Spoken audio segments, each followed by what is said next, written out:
Hi, I'm Nicole from Teacher of 20, and in this video I'm going to show you how to differentiate phonemic awareness in your reading groups so that all of your students are fluent readers by the end of the year.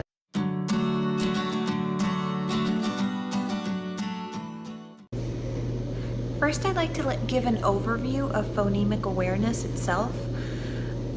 Phonemic awareness is one of the 5 steps that I outlined in my last video for your guided reading group. So that's one of the 5 things that you should be doing, and if you haven't checked out that video, I will link it below. Now, I'm going to give you guys an overview of PA, or phonemic awareness. If you are familiar with phonemic awareness, I'm going to ask you to fast forward to this time up here. This time right here. In the video so that you can hear about how to differentiate for your groups. But if you want a little review or refresher on what phonemic awareness is, just keep watching. So phonemic awareness is part of a larger umbrella, and this umbrella is called phonological awareness. And both of these terms are only auditory. No words, no letters, no print is included. Okay, so everything that we're going to talk about here is when you're teaching your students auditorily. You're not holding up flashcards, you're not showing them any sort of letters. So this is kind of like usually the picture that they show when they talk about this is a staircase. I've seen an umbrella too, but for me a staircase makes more sense because it is progression. It is a progression, and so it goes from least complex to more complex. And the very easiest skill to learn is rhyming words, and after that is sentence segmentation. So the cat is white. The cat is white, counting the words in a sentence. The next most difficult skill is syllable segmentation and blending. So matter, blending and segmenting syllables. And then the skill right before phonemic awareness is onset and rhyme is spelled R-I-M-E. And this is all the consonants at the beginning of a word is the onset, and then the rhyme is all the vowels or vowel pairs and everything after that. So for the word drink, dr is the onset and ink is the rhyme. And then after the onset and the rhyme, the most complex skill is phonemic awareness, and within that phonemic awareness, so this is all of these things are phonological awareness, from rhyming to phonemic awareness. And once you get to phonemic awareness, there are 4 skills, and I'm going to name them in order of least difficult to most difficult. The least difficult skill within phonemic awareness is blending. So cat. I just blended the word cat. Next comes segmenting. I say cat. What sounds do you hear in the word cat? I just segmented the word cat. Next comes omission. If I say cat and take away the k, what do you have left? At. I just omitted a phoneme.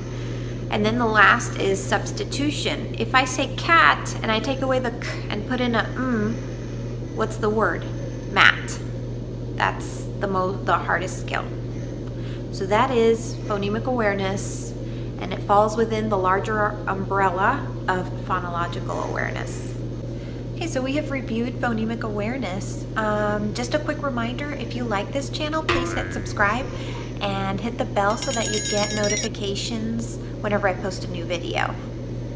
So the phonemic awareness skill that most relates to reading is blending. Okay, so cat. I just blended the word cat. So what do you do if kids have a hard time with this skill? You just refer back to your continuum. What's the step before blending? It's onset and rhyme. So if they can't blend specific phonemes, because again, remember that phonemic awareness just deals with sounds, we don't have any letters yet.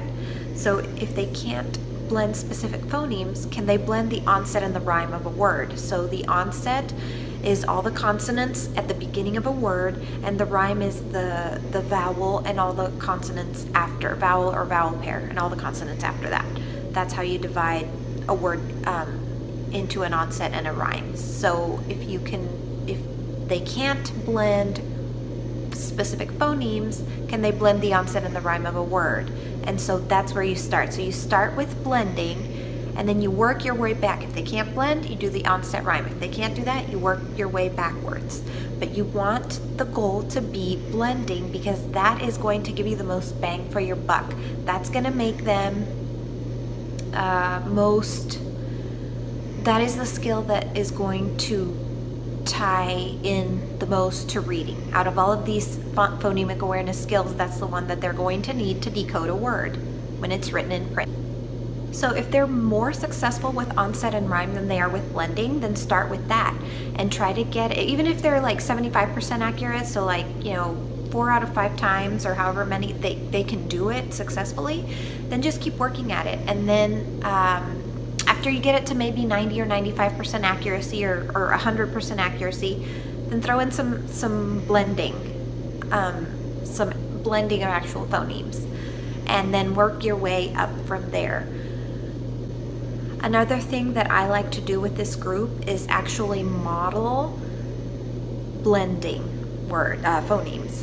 So even if I am just working with them on onset and rhyme, where their output is blending the onset and the rhyme, I am modeling blending and segmenting words. Even though I'm not requiring them, I'm not asking anything of them, I'm just directly teaching that to them. Okay, so I would say cat. And a side note, that's a bad example because with struggling readers, you want to use continuant sounds at the beginning. Okay, so like is a stop sound. You cannot blend that into the next phoneme. So mat is a much better word to use with your struggling readers, because is a continuing sound. Okay, so it can easily blend into the next phoneme. Okay, if you're modeling blending and segmenting, and it's the middle of the year in kindergarten, or even the beginning of the year in first grade, and they're still not getting it, it's time to progress monitor. And if you're interested in knowing a little bit more about progress monitoring, check out my video that comes out next Tuesday. I'm gonna make a video on progress monitoring and kind of what I do for that. I'll go over some tools and some tips to progress monitor, and also just some free resources that are available on the internet for you to use that make it really, really simple and kind of streamline the process. Okay, so we've talked about your struggling readers, but what do you do with your kids that are blending and segmenting like pros? What do you do with those kids? In the freebie that I'm going to include at the end of this video and let you know how to get it, I talk about, I'll give you a visual for basically what to do with everyone. It's kind of like a little flow chart. I'll tell you what to do with those kids, and it'll be a helpful visual. So what can you do to challenge these kids? That mainly depends on what your end goal is. And I think, for everybody, all teachers, the main goal is to have fluent readers at the end of the year that love reading and enjoy it. But each district and each school is a little bit different. I've taught at various schools. Some schools use assessments that at the end of the year just require the student is judged on whether or not they can segment it or blend words. I've taught at other schools where the assessment that they use requires students to omit a phoneme or substitute a phoneme, which is kind of a more difficult skill. So basically, with this high group, you have to ask yourself, what is my end goal? What is my district's assessment or my school's assessment? What do they use? So specifically for me, like I remember when I used the TPRI in Texas, that assessment at the end of the year, you're required to substitute or omit. And in another district that I taught, they use the DIBELS, and DIBELS doesn't require you to do that at EOY for kinder. And I don't think for first grade, but I could be wrong. So for that assessment, they just require you to blend and segment, and the kids are assessed on that skill. If my assessment requires for children to omit phonemes, then I would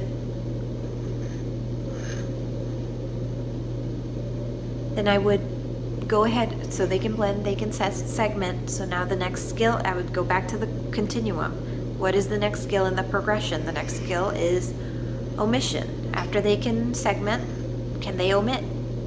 And then after that, can they substitute? Can they substitute a phoneme for another phoneme in a word?